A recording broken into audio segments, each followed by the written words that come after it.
Hello दोस्तों, आज हम बात करेंगे वेट लॉस मतलब कि वजन कम करने वाली दवाइयों के बारे में। तो सबसे पहले यहाँ पर बात कर लेते हैं एनोरेक्टिक ड्रग्स के बारे में। तो एनोरेक्टिक ड्रग्स कौन सी ड्रग्स होती हैं?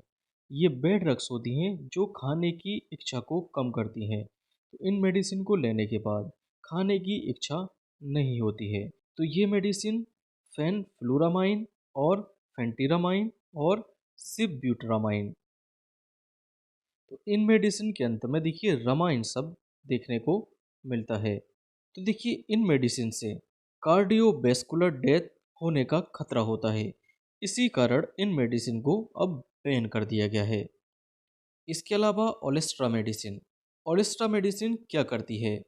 ये लिपिड मतलब के फैट मतलब के चर्बी के एब्सॉर्प्शन को रोकती है। तो इस मेडिसिन के द्वारा आंत से चर्बी का एब्सॉर्प्शन कम होता है। नेक्स्ट मेडिसिन आती है रिमोना बेंट। तो ये मेडिसिन कैनाबिनॉइड रिसेप्टर को ब्लॉक कर कर भूख को कम करती है। क्योंकि देखिए कैनाबिनॉइड रिसेप्टर भूख को बढ़ाता है। अगर इस रिसेप्टर को हमने बंद कर दिया तो हमको भूख कम लगती है। तो रिमोनाबेंट के कारण हमें भूख कम लगती है। इसके अलावा लीराग्लूटाइड और सीमा ग्लूटाइड ये मेडिसिन डायबिटिक के अलावा मोटापे को भी कम करती हैं। तो इन मेडिसिन का यूज़ डायबिटीज़ के केस में किया जाता है और डायबिटीज़ के साथ साथ ये मोटापे को भी कम करती हैं। नेक्स्ट मेडिसिन आती है लोरका सेरेन। ये सीरोटोनिन एगोनिस्ट मेडिसिन है। ये मोटापे को कम करती है, लेकिन इस मेडिसिन का जो एडवर्स इफेक्ट है वो कैंसर है। इस मेडिसिन को लेने के कारण पेशेंट को कैंसर हो सकता है। इन मेडिसिन के खतरनाक साइड इफेक्ट के कारण ये मेडिसिन हमको नहीं लेनी चाहिए।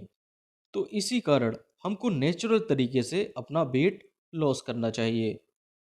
जैसे कि सबसे बेस्ट इसमें हम अपनी डाइट में शुगर को कट कर देते हैं, मतलब कि शुगर को रिड्यूस मतलब कम कर देते हैं।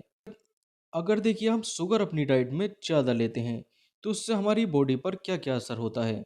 यहाँ पर बॉडी फैटी हो जाती है और ये इंसुलिन रेजिस्टेंट हो जाती है, जिससे हमें डायबिटीज़ हो सकती है और वेट गेन वजन बढ़ता है। बीपी हाई मतलब कि ब्लड प्रेशर हाई हो जाता है। हार्ट की डिसीज़ हो सकती है, कैंसर हो सकता है, डिमेंशिया हो सकता है, डायबिटीज़ हो सकती है। तो इन मर्ज़ों को दूर करने के लिए हमें अपनी डाइट में शुगर को कम रखना होता है। और इसी के साथ साथ हमारे चेहरे पर कील मुहासे मतलब के एक्ने दिखाई पड़ते हैं। हमारी स्किन में एजिंग आती है, मतलब कि हमारी स्किन बूढ़े आदमियों की तरह लगने लगती है। और यहाँ पर heart risk, weight gain, fatty liver, fatigue और लो एनर्जी होने लगती है, वीकनेस।